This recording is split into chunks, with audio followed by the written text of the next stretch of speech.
Janata గ్యారేజ్తో కెరీర్లోనే highest collection సాధించిన NTR next cinema కోసం over care తీసుకుంటున్నాడు. నెక్స్ట్ సినిమాతో కూడా సేమ్ ఫీట్ రిపీట్ చేయాలని పట్టుదలగా ఉన్నాడు.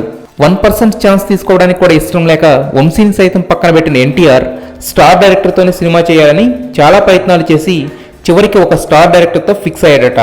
ఆది, సాంబా, అదుర్స్ సినిమాలతో ఎన్టీఆర్ మాస్ ఫాలోయింగ్ని పెంచి కామెడీ టైమింగ్ని ఎన్హాన్స్ చేసిన డైనమిక్ డైరెక్టర్ వివి వినాయక్తో ఎన్టీఆర్ మూవీ ఫైనల్ అయిందట.